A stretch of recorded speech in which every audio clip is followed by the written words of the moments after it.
El pentagrama expresa la dominación del espíritu sobre los elementos de la naturaleza. Con esta sencilla frase sintetiza el venerable maestro Samael en el Matrimonio Perfecto la importancia de la figura geométrica que llamamos pentagrama. Su nombre viene del griego y significa 5 líneas. Otros nombres que recibe, como pentalfa o pentáculo, también derivan de la misma lengua y vuelven a hacer referencia al 5. En el primer caso son 5 alfas, la primera letra del alfabeto griego que equivale a nuestra A, y en el segundo se refiere a que tiene 5 ángulos. Ya era conocido en la antigua Mesopotamia, pero sabemos que fue Pitágoras el que le dedicó la máxima atención, estudiándolo, reverenciándolo y adoptándolo como símbolo de su escuela iniciática, según Jámblico en su Vida de Pitágoras. Parece ser que fue la escuela pitagórica, con su estudio exhaustivo, la que descubrió sus bellas propiedades geométricas, científicas y mágicas que entonces no estaban en absoluto diferenciadas. Aunque prácticamente no se conservan textos pitagóricos, parece claro que descubrieron el número phi, un número irracional, cuyos decimales no periódicos se extienden hasta el infinito. Además, todos los ángulos que existen en el pentagrama son de 36 grados, 5, 72 grados, 10, y 108, 5 interiores y 5 exteriores. Y su suma cabalística nos conduce a un nuevo número de gran importancia, el 9. 3 más 6 igual a 9, 7 más 2 igual a 9 y 1 más 0 más 8 igual a 9. Los pitagóricos establecieron una relación entre la palabra hygieia, salud en griego, que al contraerse se puede escribir como Higeia, y el pentágono estrellado, situando una letra en cada vértice. Como los miembros de esta escuela se reconocían con este símbolo, es fácil establecer la relación entre mostrar el pentagrama ante una persona y desear salud y bienestar. De hecho, el verbo saludar proviene de la palabra salud. En el pentagrama cualquier segmento está en proporción áurea con el inmediatamente mayor. Es decir, una vez ordenadas las longitudes de los 4 segmentos de mayor a menor, la razón entre cada una de ellas y la siguiente es constante e igual a nuestro número de oro. El número áureo está presente en todos los objetos geométricos regulares en los que haya simetría pentagonal. Esto indica la relación con el número 5, la ley, a la que está sometido todo lo existente. En el interior de un pentagrama se forma un pentágono. Si unimos sus ángulos, obtenemos un nuevo pentagrama, por lo que la figura se puede reproducir hasta el infinito, al igual que la figura principal también se halla inscrita en un pentágono mayor. Nuevamente tenemos aquí la relación de phi con el infinito.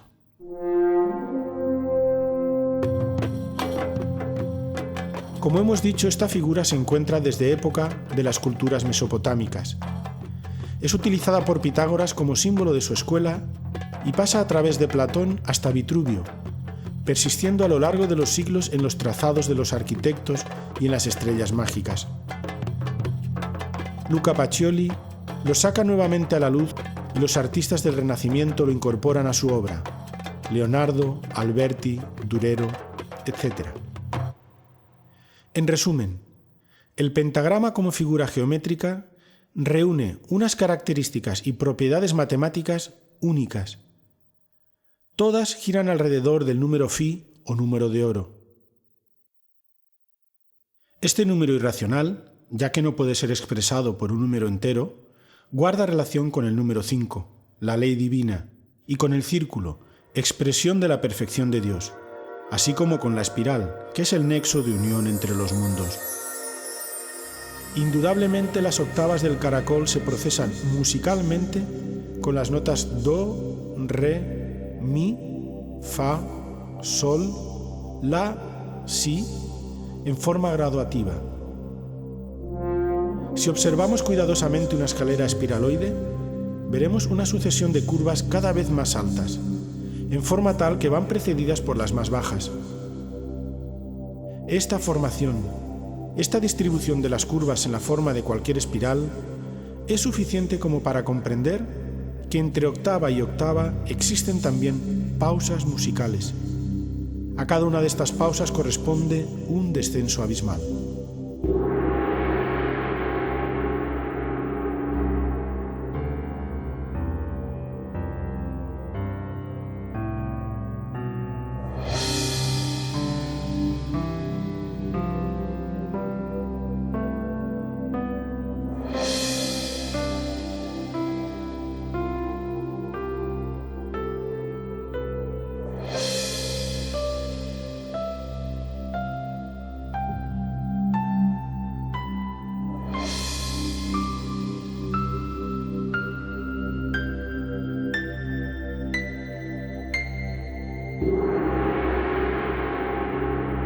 Samael Aun Beor, sí hay infierno, sí hay diablo, sí hay karma. En Tarot y Cábala, Samael sintetizó de esta manera el símbolo esotérico del pentagrama. En el ángulo superior del pentagrama encontramos los ojos del espíritu y el signo de Júpiter, Padre sagrado de los dioses. En los brazos el signo de Marte, símbolo de la fuerza. En los pies el signo de Saturno, símbolo de la magia. En el centro el símbolo de la filosofía oculta, el caduceo de Mercurio y el signo de Venus. El caduceo de Mercurio representa la espina dorsal y las dos alas el ascenso del fuego sagrado a lo largo de la espina dorsal, abriendo las 7 iglesias del Apocalipsis de San Juan, los 7 chakras, por medio de la castidad científica. El cáliz, símbolo del yoni femenino, también representa la mente cristalizada conteniendo el vino de la luz que seminiza el cerebro. La espada es el falo masculino. También encontramos la llave y el pentáculo de Salomón. El tetragrammatón es un mantra de inmenso poder sacerdotal. Según matemáticas transfinitas, infinito más infinito igual a la pentalfa.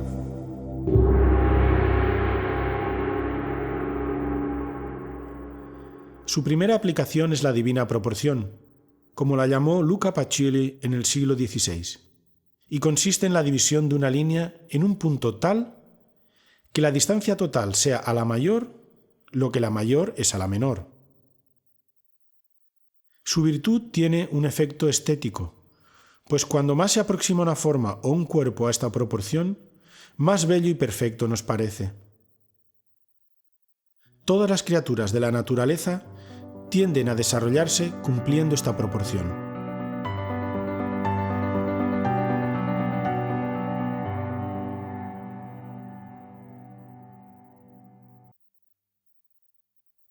La geometría, del griego que significa medida de la tierra, es una ciencia matemática aplicada al estudio y creación de formas y cuerpos. Se supone de origen griego, pero no hay duda que era conocida en Egipto y Mesopotamia. Su nombre cuadra muy bien con el uso práctico que se daba en esas antiguas culturas a esta ciencia. Medir los campos tras las inundaciones estacionales y volver a delimitarlos. El principio de la geometría es el punto. A partir de aquí, con regla, el instrumento de la rectitud, y compás, el instrumento de la perfección circular, se crea el universo geométrico, como Dios hizo con toda la creación. Del punto nace la recta, y con 3 de ellas tenemos el triángulo, con 4 el cuadrado y con 5 el pentágono. En términos aritméticos, si el punto es el 0 y la recta el 1, observemos cómo es imposible crear la más simple de las figuras, el triángulo, con solo 2 líneas. Esta es la más simple demostración del misterio de la creación, que requiere de la concurrencia de 3 elementos o fuerzas para su existencia. La forma de crear un rectángulo con phi consiste en apoyar un compás en la mitad de un cuadrado perfecto y extender su otra punta hasta su ángulo inferior. Haciendo girar el compás, nos dará el punto hasta donde se debe extender el rectángulo para que resulte áureo. Mediante este sencillo procedimiento, podemos entender que Phi relaciona el círculo, la perfección divina, con el cuadrado y el rectángulo, ambas formas ligadas al 4, el mundo manifestado. En el mismo triángulo rectángulo tenemos implícito el valor de Phi, la armonía oculta que anima a todas las cosas existentes hacia la belleza y la verdad divinas. El psicólogo alemán Gustav Theodor Fechner, 1801-1887, realizó en 1876 el experimento de presentar rectángulos de varias medidas y darlos a elegir a diversos sujetos, prefiriendo la mayoría los que guardaban la proporción áurea. Los poliedros regulares son sólidos cuyas caras son todas iguales. Los pitagóricos demostraron que solo pueden existir 5 cuerpos regulares, que representan a cada uno de los elementos. La Tierra está representada por el cubo, constituida por 8 vértices y formada por 6 cuadrados. El fuego por el tetraedro, que son 4 triángulos equiláteros. El aire por el octaedro, 8 triángulos equiláteros. El agua por el icosaedro, con 12 vértices y 20 triángulos equiláteros. El universo o el éter está representado por el dodecaedro, formado por 12 caras, que son 12 pentágonos regulares. Todos, en especial el icosaedro y el dodecaedro, guardan estrecha relación con el número de oro. Mediante un rectángulo áureo subdividido, se traza una espiral logarítmica que permite comprender todas las relaciones armónicas que se manifiestan en la naturaleza y en el arte. Podemos apreciar cómo los cuadrados y rectángulos áureos se suceden hasta el infinito. Sobre los rectángulos se traza la espiral modelo de crecimiento de los seres vivos. Todos responden a la serie de Fibonacci. Cuando a un círculo le aplicamos la proporción áurea en un extremo, tenemos un nuevo perfecto. Y si lo hacemos en los dos extremos, conseguimos una elipse perfecta, con el aspecto típico de una galaxia. Otra maravillosa propiedad de esta proporción es que si colocamos dos rectángulos áureos transversalmente, el vértice central queda alineado de esta forma.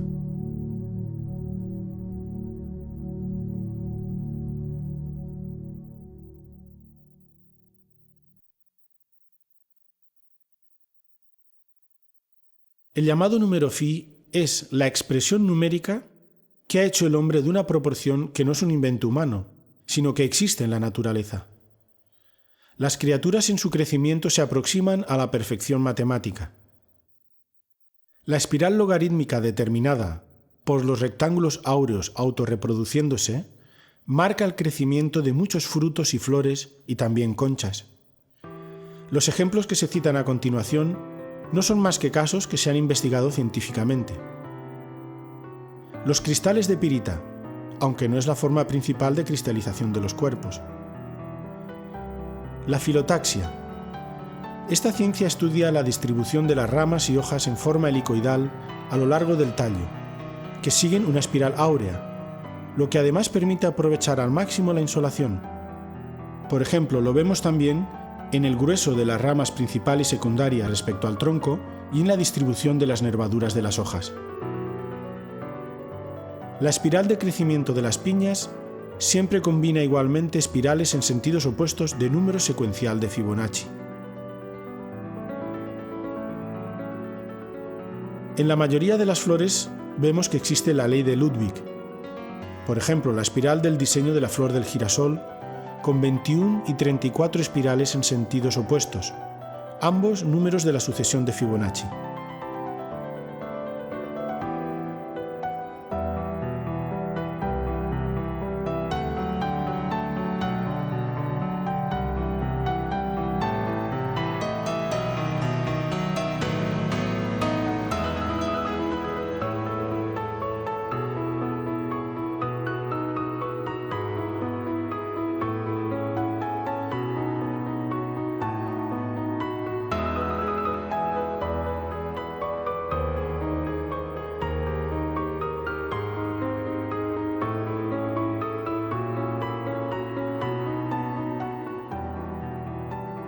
Tenemos también la maravillosa y sorprendente col romanesco. En la humildad de esta verdura se expresa la magia matemática de los fractales. En palabras sencillas, los fractales son formas en las que las partes y la totalidad son iguales entre sí. Las espirales de crecimiento nuevamente son números de la sucesión de Fibonacci. Las estrellas de mar. Al estudiar el movimiento de las abejas cuando se desplazan en un panal, se ha comprobado que corresponden con números de la sucesión de Fibonacci. Asimismo, la cantidad de abejas macho y hembra de un panal responde a la proporción áurea. Los tres tipos de espiral de los caracoles. La más espectacular quizás sea la concha del Nautilus, cada una de cuyas espirales es 1,618 veces más grande que la espiral precedente. Los pájaros. El diseño de la forma de sus colores.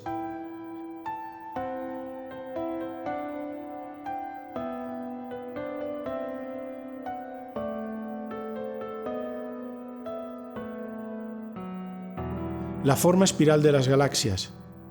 Dice el venerable maestro Samael: necesitamos llenar la bolsa inagotable de las grandes posibilidades. La bolsa inagotable de las posibilidades tiene la forma de una galaxia espiral.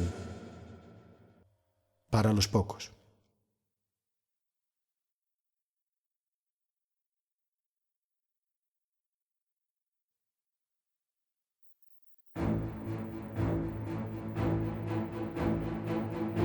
El pentagrama representa al hombre completo, escribe el venerable maestro Samael en el Matrimonio Perfecto.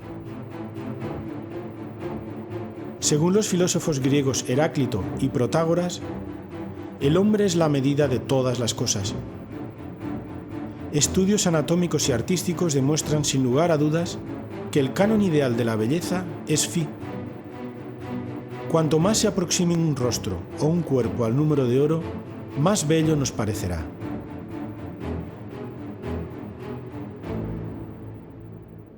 Vitruvio fue el que más se extendió sobre este tema, aclarando cómo los escultores griegos descubrieron esta proporción y la aplicaron a la talla de figuras humanas, al igual que los arquitectos lo aplicaron a la erección de edificios. El hombre de Vitruvio, de Leonardo, recibe este nombre porque el artista italiano lo reprodujo genialmente según las instrucciones del arquitecto romano. El ombligo es el punto donde se debe dar la proporción, siendo el sexo la mitad exacta. El círculo tiene su centro en el ombligo y el cuadrado en el sexo. De hecho, todas las proporciones de las partes principales del hombre obedecen a la proporción áurea. Los ventrículos del corazón humano recuperan su posición inicial en el punto del ciclo cardíaco que corresponde a la sección áurea. En la distancia del brazo a la punta de los dedos, del codo a la punta de los dedos, en la mano desde la muñeca al índice y en las falanges de los dedos de una mano encontramos la proporción áurea. En la altura y la posición del ombligo, en la proporción entre la anchura de la boca y la nariz, etc. Zeising ha estudiado las proporciones de miles de cuerpos y la tendencia es aproximarse a las medidas ideales marcadas por Phi. En el hombre son 8/5 y en la mujer 3/5.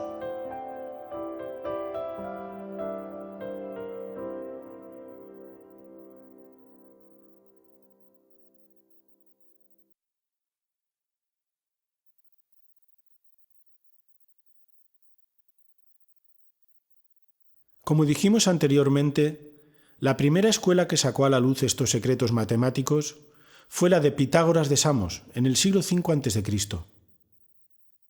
Si bien se guardó de explicar públicamente la relación de las matemáticas sagradas con el desarrollo espiritual, pues era una escuela iniciática, es posible rastrear en el devenir de la historia de Occidente la presencia de estos conocimientos a través de dos vías: la teórica o literaria, los escritos de filósofos, matemáticos y artistas, y la artística, sobre todo la arquitectura y en menor medida la escultura y la pintura.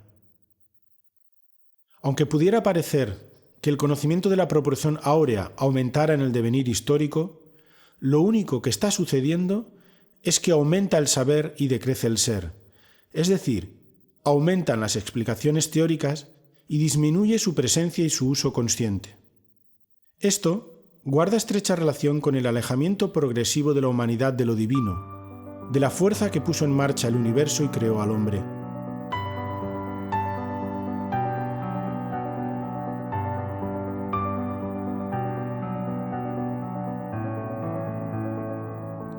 Este campo es uno de los más fecundos en la aplicación de Phi. En forma natural, el artista tiende a expresarlo en las medidas de todas sus creaciones, dado su valor altamente estético. Pero además, no hay duda que se usó a modo de misterio matemático y místico en todas las grandes obras a lo largo de la historia. Ponemos ejemplos que han sido objeto de estudio. En la era mesopotámica, estamos hablando del año 7000 al 3200 a.C., en las tablillas de arcilla sumerias se encuentran grabados pentáculos. La puerta de la muralla de Bagdad responde también en sus diseños a la divina proporción.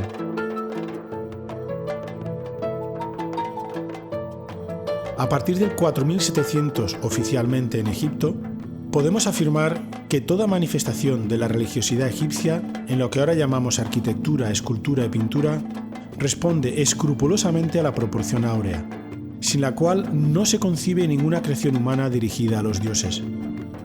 Podríamos poner como ejemplo la planta de cualquier templo del antiguo Egipto, Abidos, Edfu, Dendera, etc.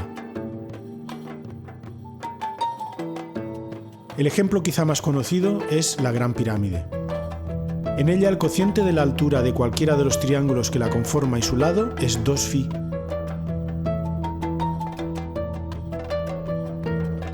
La razón entre la altura de una cara y la mitad del lado de la base es 1/618, es decir, el número de oro. Pero no acaban aquí las sorpresas. El cociente entre el área total y el área lateral de la pirámide es también el número de oro.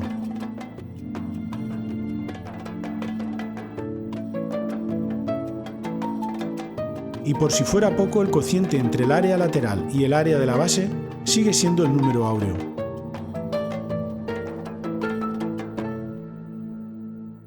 Pitágoras, 582-500 a.C.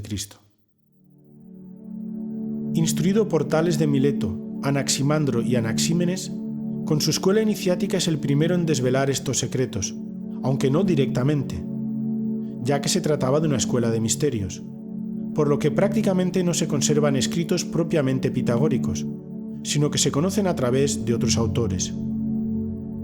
Sin duda, su conocimiento fue extraído de Egipto, donde fue iniciado en los templos de sabiduría. Los elementos identificativos en los que basaban su conocimiento eran: el dodecaedro.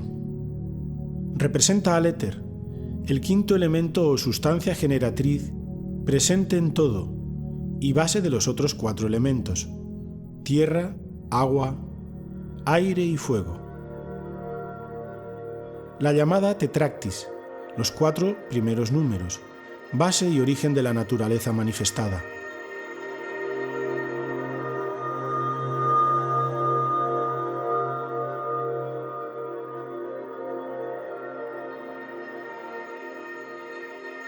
El triángulo rectángulo, que representa la inconmensurabilidad, como virtud divina presente en todo lo existente. Su demostración es el famoso teorema de Pitágoras. La suma del cuadrado de los catetos es igual al cuadrado de la hipotenusa. El mismo pentagrama usado como símbolo de identificación de la propia escuela pitagórica y también fuente de salud. Según Jámblico en su vida de Pitágoras, la primera esencia era la naturaleza de los números y proporciones que se extiende a través de todas las cosas, de acuerdo con los cuales todo está armónicamente dispuesto y convenientemente ordenado.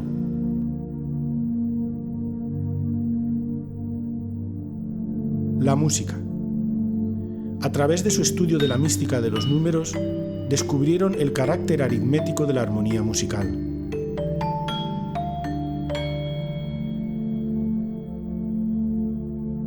El carácter de la escuela de Pitágoras era rigurosamente científico, a través del estudio de las matemáticas, altamente artístico, por la importancia que le daban a la música, eminentemente filosófico, dado que establecieron un modo de entender al hombre y al universo que marcaba su actitud ante la vida, el modo de vida pitagórico. Y por último, profundamente religioso, ya que el fin último de todo esto era aproximarse a Dios. Además, su principal característica es que no era una escuela en el sentido que actualmente tiene, sino una escuela de misterios, es decir, el conocimiento se adquiría en forma iniciática y tenía el sentido de sabiduría sagrada revelada. Se puede afirmar que la mayoría de los teoremas y demostraciones matemáticas sobre geometría que conforman los elementos de Euclides se deben a los pitagóricos. Igualmente, su influencia cultural fue tal que, pasando a través de la filosofía platónica, se encuentra en la base del cristianismo y de nuestra civilización occidental.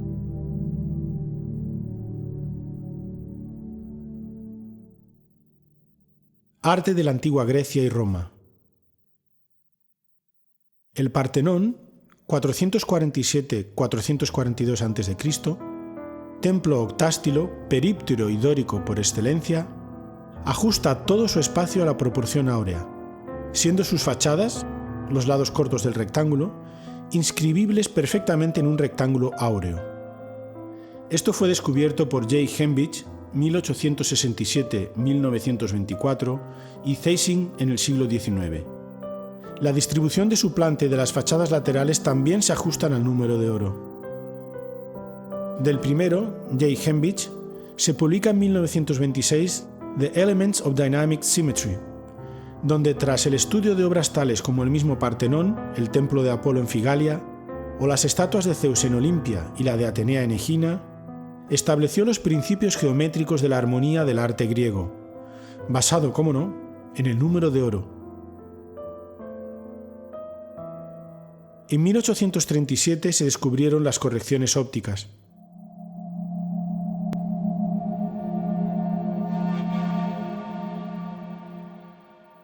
Sabemos que Pericles ordenó su construcción y encargó a Fidias que trabajara como escultor y supervisor de las obras. Los arquitectos a sus órdenes fueron Ictinios y Calícrates. Georgiades ha llegado a estudiar la relación entre la escala musical pitagórica y los intercolumnios del Partenón, y coinciden plenamente. Otros ejemplos son el arco de Septimio Severo, el templo de Ceres en Paestum, y en general todos los grandes templos de orden dórico. El templo de la Concordia en Agrigento, y en escultura el Apolo de Belvedere, inscrito perfectamente en un rectángulo áureo. Hasta en el campo de la alfarería se ha estudiado este asunto y se ha comprobado que el diseño de las formas de los vasos griegos responde estrictamente a la divina proporción.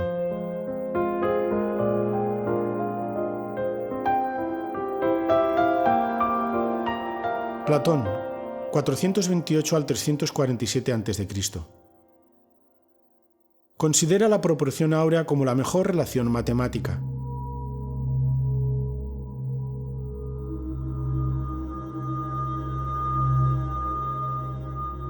Habla de los 5 cuerpos regulares que tomaron el nombre de sólidos platónicos. El dodecaedro es la combinación de la que Dios se sirvió para trazar el plano del universo, según dice en su Timeo. También dice: es imposible combinar bien 2 cosas sin una tercera.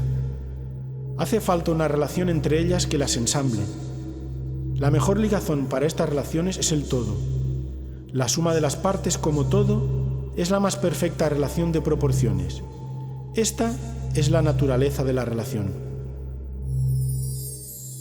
La obra del más famoso de los filósofos griegos es tan vasta que nos limitaremos en este estudio a recordar la frase que rezaba en el dintel de la Academia de Platón: no pase quien no sepa geometría.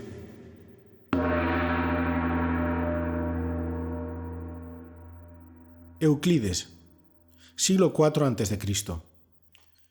Los elementos. Por primera vez aparece definida la proporción entre extrema y media razón. Libro 6, proposición 30. Dividir un segmento en media y extrema razón. Se dice que un segmento está dividido en media y extrema razón cuando el segmento total es a la parte mayor como la parte mayor es a la menor. Libro 4, proposiciones 10 y 11, donde se habla de la construcción del triángulo áureo, usado para la inscripción del pentágono regular en un círculo. En este triángulo isósceles, los dos ángulos iguales, 72 grados, son el doble del ángulo desigual, 36 grados. Φ se encuentra en la proporción de los lados iguales con el lado menor, por lo que recibe el nombre de áureo. Del mismo modo que el rectángulo áureo se reproduce a sí mismo hasta el infinito, generando una espiral.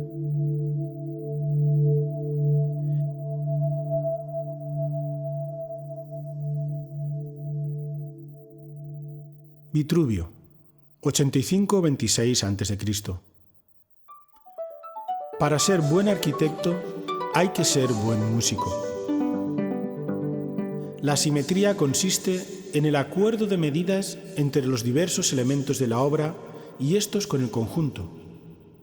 Como del cuerpo humano se deduce la proporción, aquella que los griegos llamaban analogía o consonancia entre las partes y el todo. Dicha simetría está regida por un módulo o canon común, el número.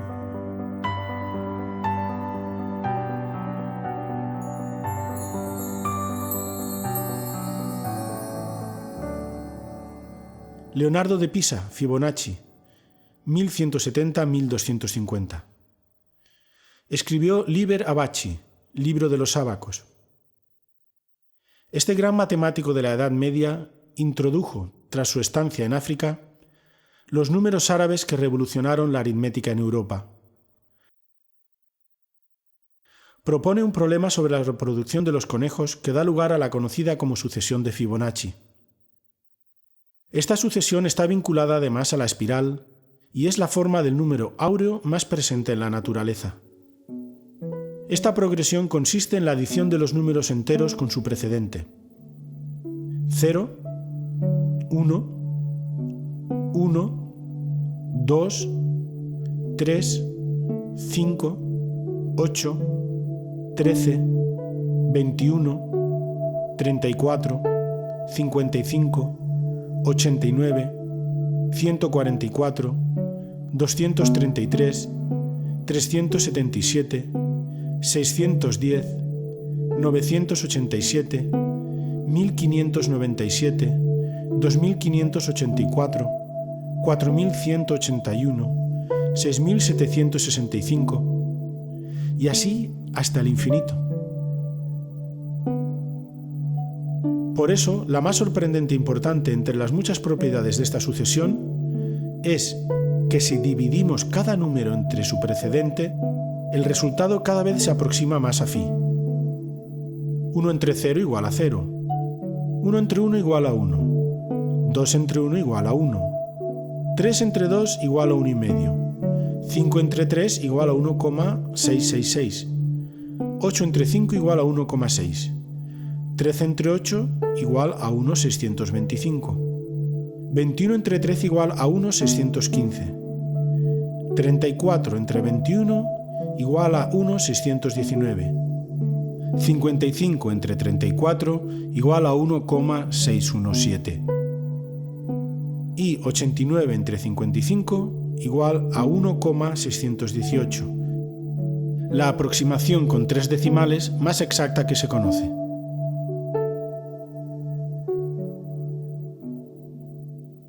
En la Edad Media, entre los siglos XI y XIV, tenemos como ejemplo máximo la Alhambra de Granada. En sus paredes se inscribe el lema de Ibn Samrak: «Sabrás mi ser si mi hermosura miras». Esa hermosura proviene de su prodigiosa geometría, ya que los sabios árabes sabían que el paraíso estaba relacionado con la belleza de la perfección geométrica dirigida hacia Dios. La Alhambra es una de las más bellas expresiones de la geometría que el hombre ha construido. Si vamos adentrándonos en sus secretos geométricos, la admiración y veneración a lo divino se acrecienta, pues la Alhambra cumple con rigor los preceptos áureos. El segmento total es a la parte mayor, como la parte mayor a la menor.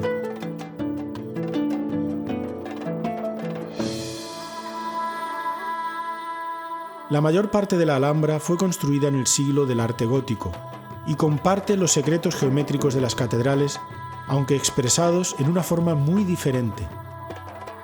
Es la manifestación arquitectónica única e irrepetible de la Casa de Nasr. Su fundador, Al-Ahmar el Rojo, fue aclamado como vencedor por el pueblo cuando volvía de ayudar a los cristianos en la toma de Sevilla. No me aclaméis, dijo, porque solo Dios es vencedor. La Ghalib ili Allah. Este otro es el lema que inunda las paredes de la Alhambra. El centro de gravedad sobre el que gira toda la construcción es la Torre de Comares, con su cúpula estrellada con dos cuadrados entrelazados. La altura de la línea del centro de la estrella al suelo es igual al radio del perímetro de los 4 lados del salón.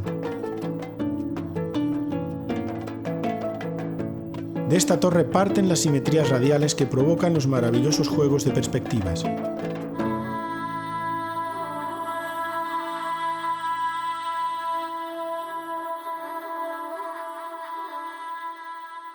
Del prerrománico, románico y gótico, podemos decir que las cofradías de artesanos y constructores de catedrales transmitieron los secretos iniciáticos de la mística pitagórica y los plasmaron en los edificios que construían. Es más, el mismo pentagrama aparece directamente en muchas construcciones, como se puede apreciar en los siguientes ejemplos: Catedral de Amiens, Rosetón Norte,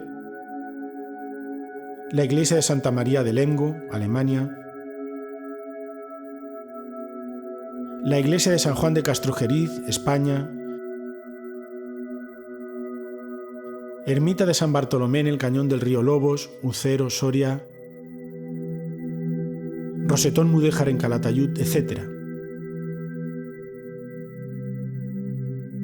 Es fácil también encontrarlos en las marcas de picapedreros de casi todas las épocas. Se puede afirmar que prácticamente toda la arquitectura religiosa medieval, especialmente las catedrales góticas, observan fielmente la proporción áurea, como si los constructores consideraran imposible construir sin semejante principio matemático. Curiosamente, no se conserva ningún escrito de esta época sobre la aplicación de las matemáticas sagradas a la erección de edificios.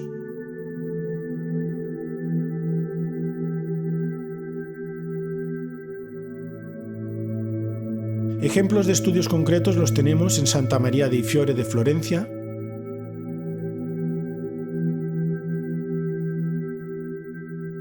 la fachada de Santa María Novella,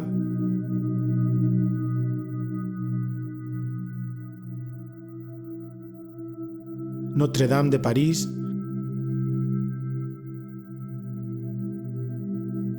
la Catedral de Colonia,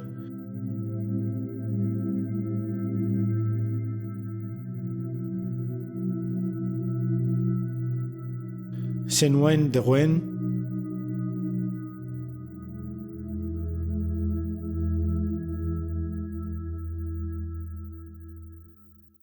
Leon Battista Alberti, 1404-1472. Arquitecto y una de las figuras más importantes del Renacimiento, define la belleza como una armonía de todas las partes en cualquiera que sea el objeto en que aparezca, ajustadas de tal manera y en proporción y conexión tales que nada puede ser añadido, separado o modificado más que para empeorar. Alberti también establece su analogía musical en De Re a Edificatoria. Los números por medio de los cuales el acorde de sonidos afecta a nuestros oídos con placer deben de ser los mismos que agraden a nuestra vista y nuestro pensamiento. Por tanto, todas nuestras reglas para determinar las proporciones debemos obtenerlas de los músicos, que son los grandes maestros de esta clase de números.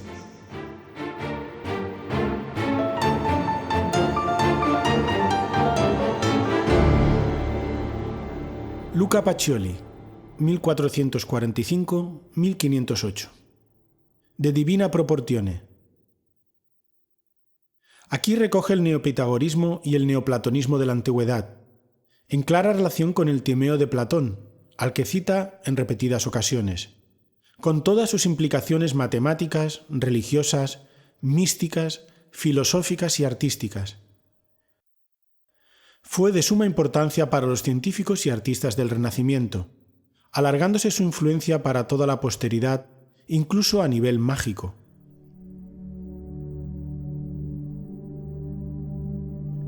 El nombre de Divina Proporción es usado por primera vez y coloca a la razón áurea como el principio divino universal de la belleza, el cual debe ser usado para cualquier obra que el hombre emprenda en cualquier terreno, especialmente el artístico. Así, la obra del hombre debe ser un reflejo fiel de la perfección de la obra divina.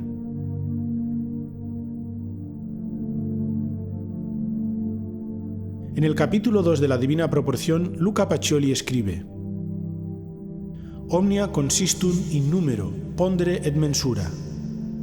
Es decir, que todo aquello que se encuentra distribuido por el universo inferior y superior se reduce necesariamente a número, peso y medida.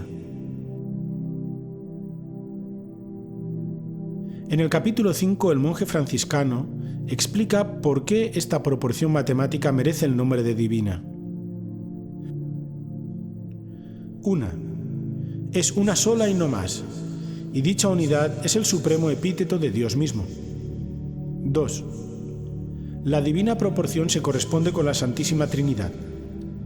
Así como in divinis hay una misma sustancia entre tres personas, de igual modo una misma proporción se encontrará siempre entre tres términos. 3. Así como Dios es indefinible, también la divina proporción no puede nunca determinarse con un número inteligible. 4. Dios nunca puede cambiar y está en todo. Así también es la divina proporción. 5. Así como Dios confiere el ser a la virtud celeste, llamada quinta esencia, y mediante ella a los otros cuerpos simples, es decir, a los cuatro elementos, tierra, aire, agua y fuego, que tienen su forma propia, cubo, icosaedro, octaedro, tetraedro, nuestra Santísima Proporción confiere el ser formal, según el antiguo Platón en su Timeo, al cielo mismo, atribuyéndole la figura del dodecaedro.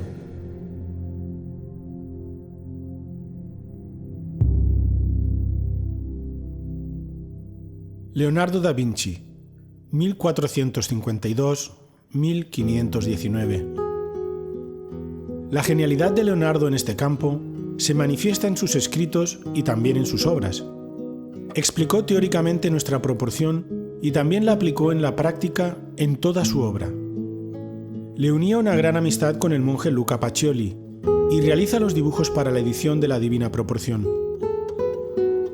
En su tratado de pintura afirma: nuestra alma está hecha de armonía, y la armonía no se engendra, sino que surge espontánea de la proporción de los objetos que la hacen visible.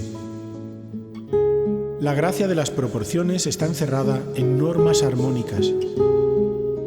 Hace falta usar estas reglas para corregir los errores de las primeras líneas de la composición. El pintor inventa la forma y la materia de las cosas que va a representar. Luego las mide, organiza y proporciona. Y también en el cuaderno de notas, la proporción se encuentra no solamente en los números y medidas, sino también en los sonidos, pesos, tiempos, espacios y cualquier clase de energía que pueda existir. A él le debemos el nombre de proporción áurea. La pintura más famosa de todos los tiempos, la Gioconda, también está ejecutada con la Divina Proporción, así como la Santa Cena y la Anunciación.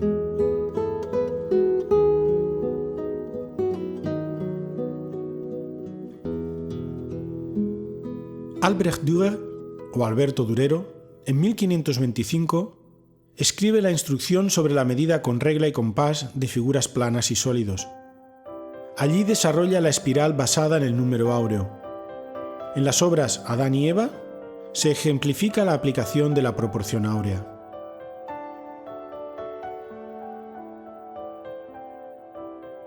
A pesar de los numerosos ejemplos, su uso no estuvo generalizado, sino más bien restringido a unos pocos maestros. Se ha comprobado su presencia en la fachada del Colegio de San Ildefonso en Alcalá de Henares, 1537-1553, del arquitecto Rodrigo Gil de Ontañón. Con Miguel Ángel, la Creación y el David, por citar algunos ejemplos. Rafael, en la Madonna de Ansidei.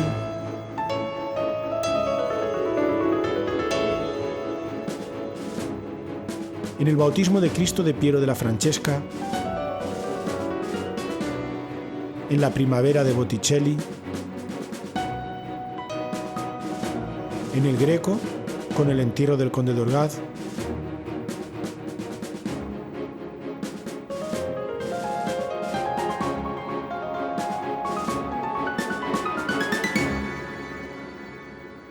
En 1530, Cornelio Agripa escribe De Oculta Filosofía, en Amberes. Es un tratado de magia que incluye un libro de cábala donde habla del pentagrama y lo asocia a las propiedades del 5.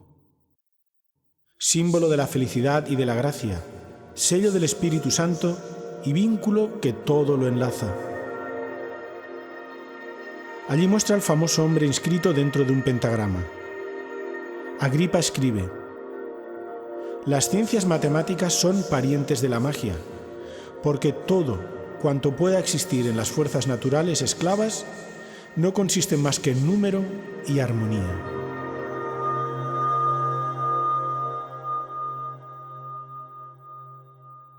Paracelso, 1493-1541. Además de médico y alquimista, su sabiduría se extendió a la magia y reduce todos los símbolos de poder sobre las potencias invisibles a dos solamente: el hexagrama o sello de Salomón, macrocosmos, y el pentagrama, microcosmos, el signo más poderoso de todos. De nuevo vincula la salud al pentagrama, símbolo perfecto de armonía, cuyo desequilibrio genera la enfermedad.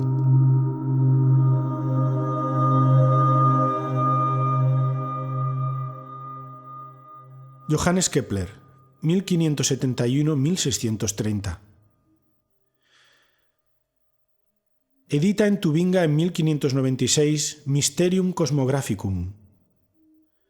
Es el descubridor de la proporción matemática de las órbitas de los planetas, entre otras cosas, y escribe: la geometría tiene dos grandes tesoros. Uno es el teorema de Pitágoras y el otro es la sección áurea. Si el primero es una joya de oro, el segundo viene a ser una piedra preciosa. El maestro Samael escribe en 1959 en Nociones fundamentales de endocrinología y criminología: el mundo de las intuiciones es el mundo de las matemáticas. El estudiante que quiera elevarse al mundo de la intuición debe ser matemático o por lo menos siquiera tener nociones de aritmética. Las fórmulas matemáticas confieren el conocimiento intuitivo. El estudiante se debe concentrar en una fórmula matemática y meditar profundamente en ella. Después vaciar la mente y ponerla en blanco. Luego aguardar que el ser interno nos enseñe el concepto de contenido encerrado en la fórmula matemática. Por ejemplo, antes de que Kepler enunciase públicamente su famoso principio de que los cuadrados de los tiempos de las revoluciones de los planetas alrededor del Sol son entre sí como los cubos de sus distancias, ya la fórmula existía, estaba contenida en el sistema solar, aun cuando los sabios no la conocían. El estudiante puede concentrarse mentalmente en esta fórmula, vaciar la mente, adormecerse con mente en blanco y aguardar que su propio ser interno le revele todos los secretos maravillosos contenidos en la fórmula de Kepler. La fórmula de Newton acerca de la gravitación universal también puede servir para ejercitarnos en la iniciación. Esta fórmula es la siguiente. Los cuerpos se atraen entre sí en razón directa de sus masas y en razón inversa del cuadrado de sus distancias. Si el estudiante practica con tenacidad y suprema paciencia, su propio ser interno lo enseñará e instruirá en la gran obra. Entonces estudiará a los pies del maestro, se elevará al conocimiento intuitivo.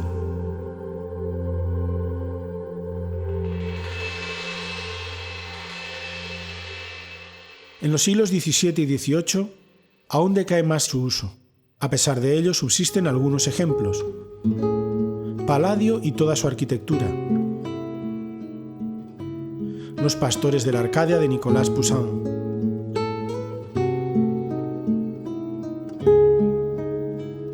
Las Meninas de Velázquez.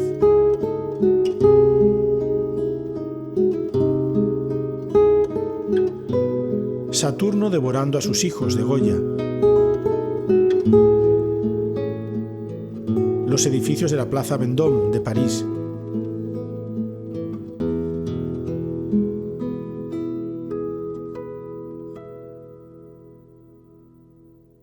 Y en 1806, Johann Wolfgang von Goethe termina la primera parte del Fausto. Mefistófeles. Lo confieso, para irme a pasear me estorba un leve obstáculo. Es este signo pintado en el umbral. Fausto. ¿Te molesta la pentalfa? Pues dime entonces, hijo del infierno, si por eso no sales, ¿cómo entraste? ¿Cómo cayó en la trampa tal espíritu? Mefistófeles. Fíjate en él. No está bien dibujado. El ángulo hacia afuera, como ves, se abre excesivamente.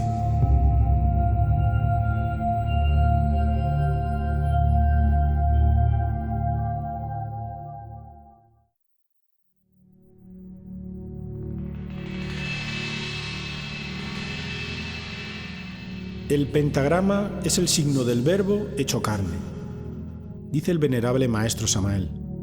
Y también en el matrimonio perfecto, el pentagrama es símbolo del Verbo universal de vida. Se puede hacer resplandecer instantáneamente el pentagrama con ciertos mantras secretos.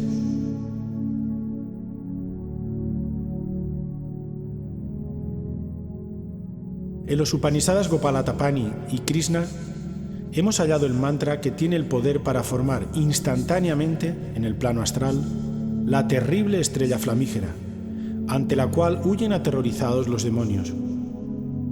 Este mantra consta de 5 partes, a saber, Klim, Krishnaya, Govindaya, Gopihana, Vayavaya, Swaha.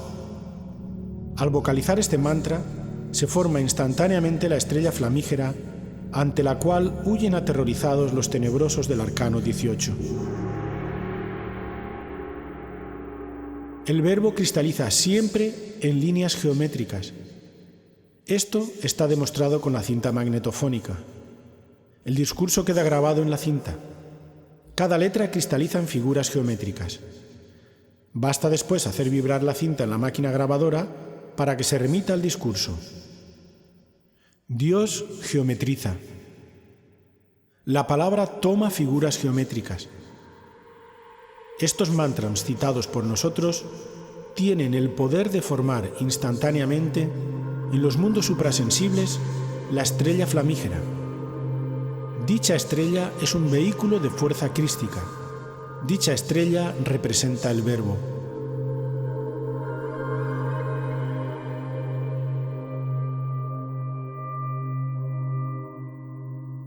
Con este poderoso mantra se pueden defender todos aquellos que están trabajando en la fragua encendida de Vulcano.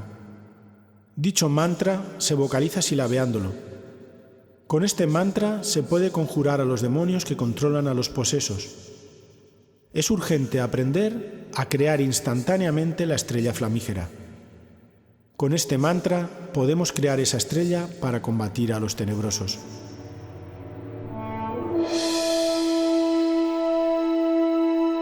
La palabra música es de origen griego y hace referencia a las musas. Hesíodo, hacia fines del siglo VIII a.C., nos dice que las musas son las 9 diosas hermanas, hijas de Zeus, Dios, y Mnemósine, la memoria, protectoras de la poesía, las artes y las ciencias.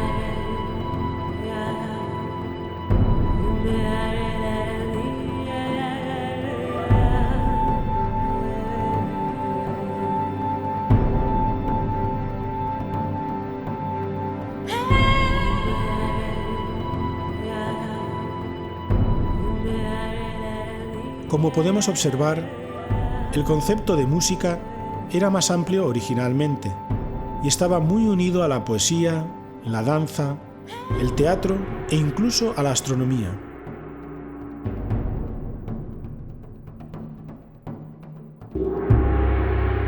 Platón estableció que las matemáticas eran la base para las ciencias que permitían acceder a la comprensión total del universo. Aritmética, geometría, astronomía y música. Estas disciplinas componían el llamado quadrivium de la enseñanza universitaria de la Edad Media.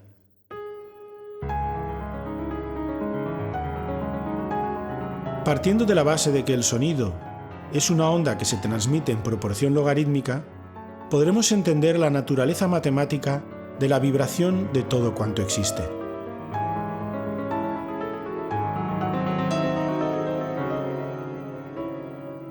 La música fue el tercer pilar de la comunidad pitagórica.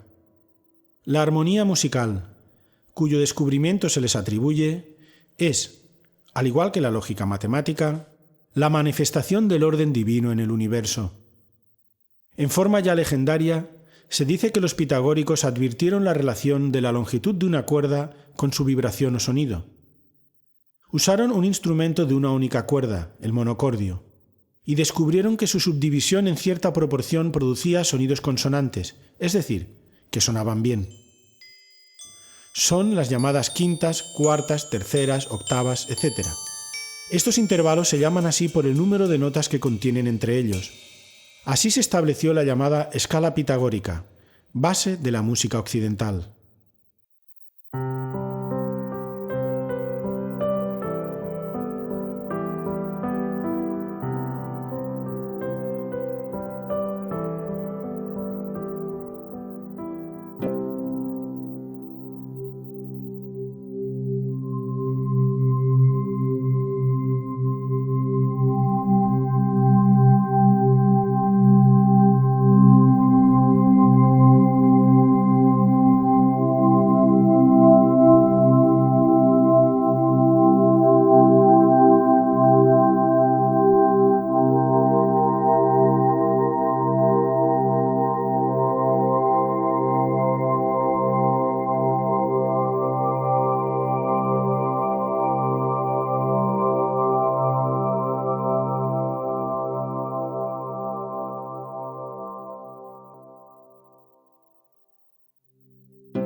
Así que la música fue, pues, la puerta emocional a través de la cual se penetró en el misterio de los números.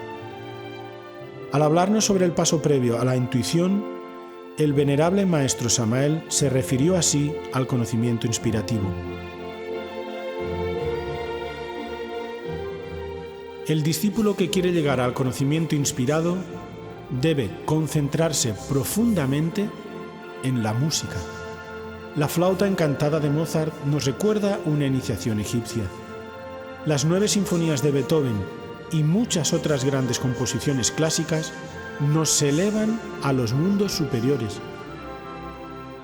El discípulo concentrado profundamente en la música deberá absorberse en ella, como la abeja en la miel, producto de todo su trabajo. Ahora entenderemos por qué actuaba también como equilibrante emocional en el modo de vida pitagórico.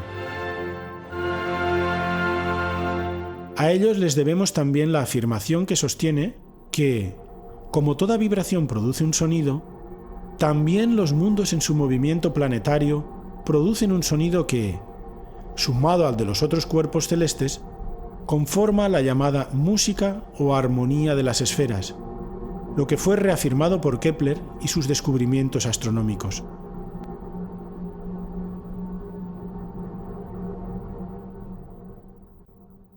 Se puede afirmar que la música occidental se basa en las relaciones numéricas entre las notas 3, mediante, 5, dominante, 8, octava y 13.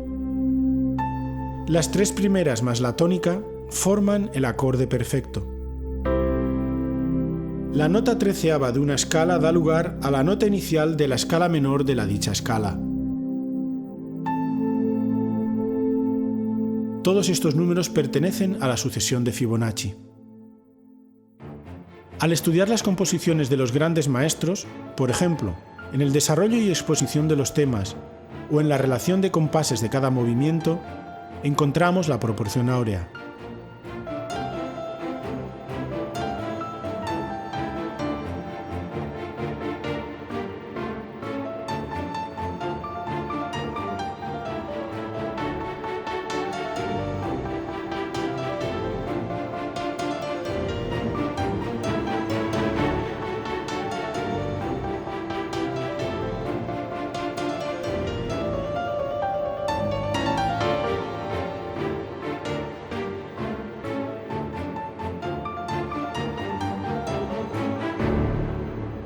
Hemos dejado a propósito la relación del pentagrama esotérico y el número de oro con la música para el final de este estudio, ya que en la ciencia de las vibraciones radica la clave para poder aplicar estos conocimientos sobre nosotros mismos.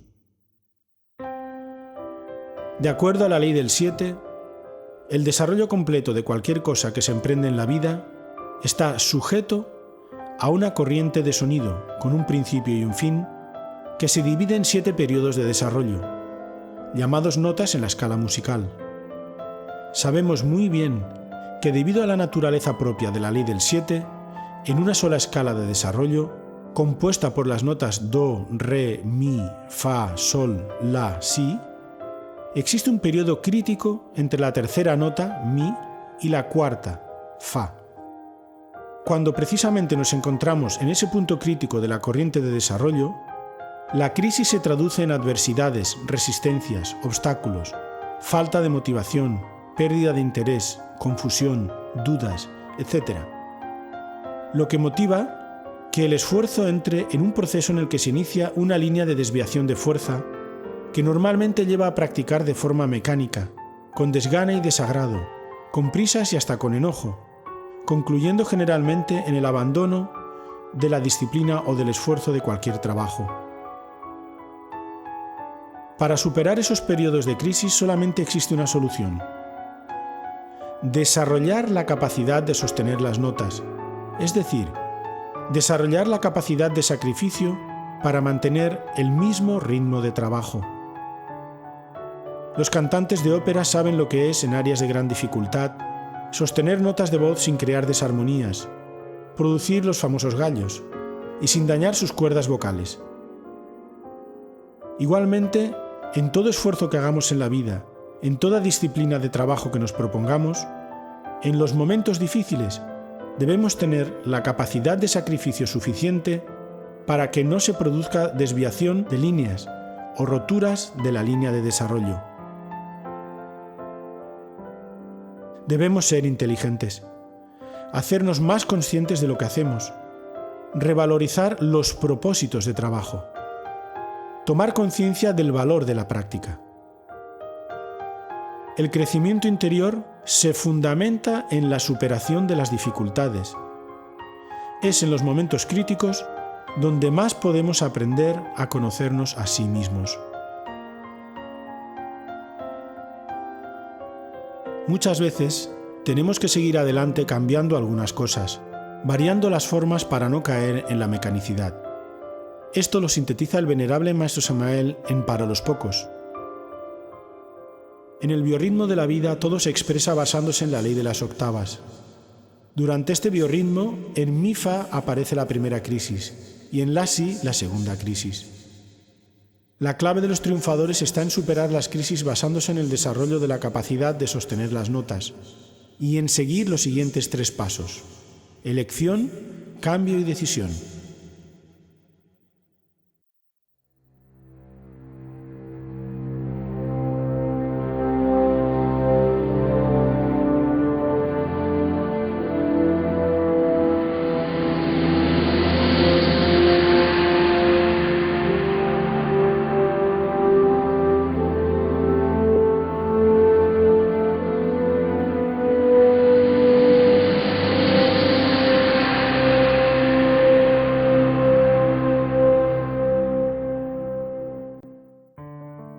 Todos tenemos la suficiente inteligencia para superar los obstáculos.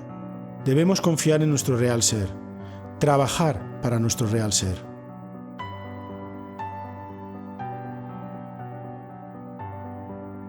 Los procesos de creación y desarrollo están regidos por la ley de las octavas musicales, que es producto de la aplicación de la proporción áurea a los sonidos, y el venerable Maestro Samael nos cita los siguientes casos. El proceso de transformación de las sustancias que entran al organismo, la transformación de las sustancias groseras en más finas, se encuentra bajo el gobierno de la ley de las octavas musicales. Y estudiemos ahora atentamente las claves que nos da el Maestro para elevarnos espiritualmente. El cuerpo planetario, cuerpo físico, vibra normalmente con las 7 notas de la escala musical: Do, Re, Mi, Fa, Sol, La, Si. Dicha escala puede repetirse en octavas superiores desde el Do hasta el Si. Normalmente los ángeles y mahatmas viven en una octava superior y por ello son invisibles para los ojos físicos. Empero nosotros podemos elevar la tasa de vibraciones de nuestro cuerpo planetario, cuerpo físico, para pasarlo a la octava superior musical donde viven los ángeles y mahatmas. Quien quiera elevar la tasa de vibraciones del cuerpo físico para pasarlo a la octava superior, debe utilizar para ello el ayuno, el silencio, la oración, la meditación y el buen incienso. Se hace necesario quemar buen incienso dentro de su recámara y no hablar con nadie durante el ayuno.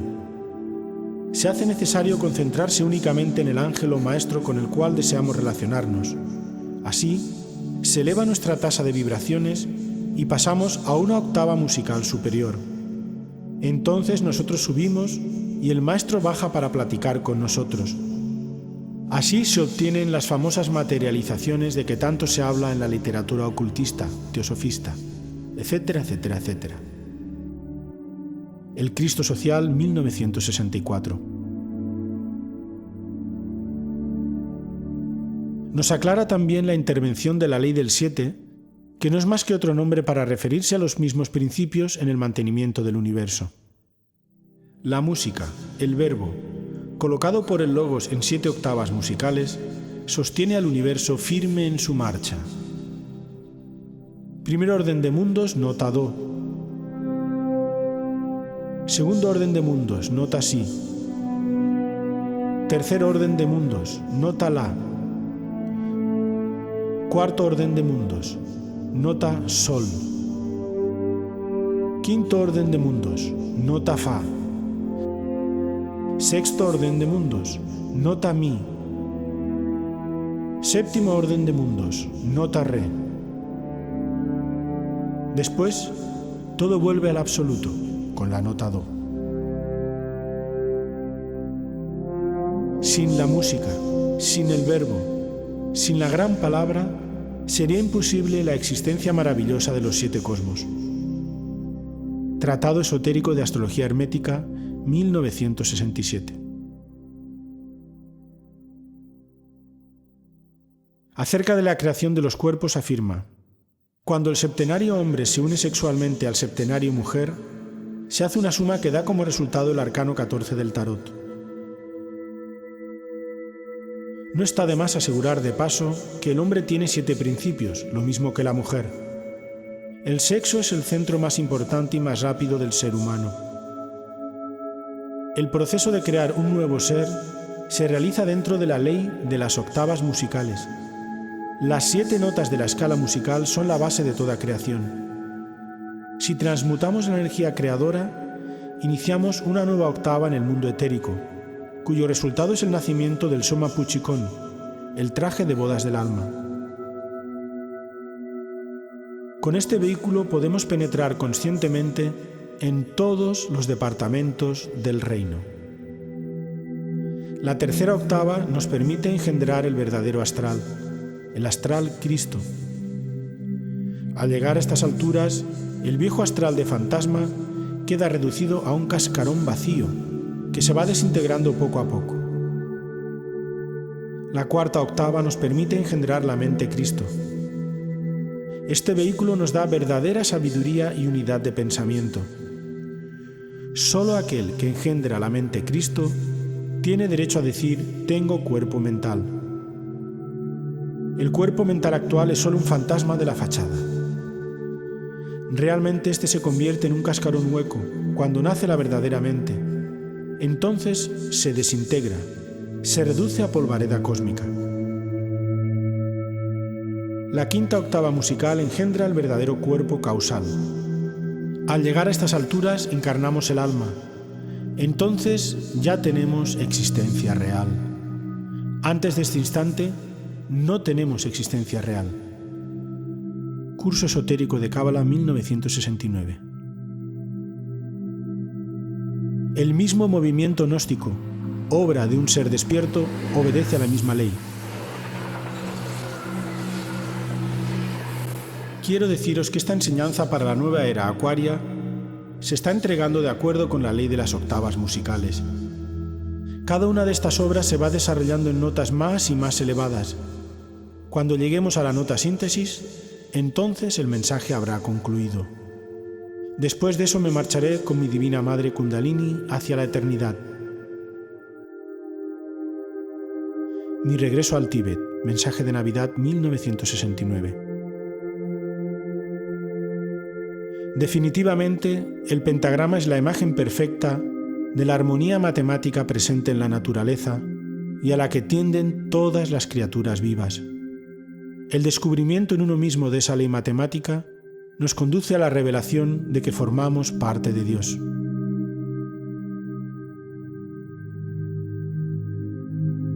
Ven tú, Madre de los 7 centros, que descansas en la armonía de la octava.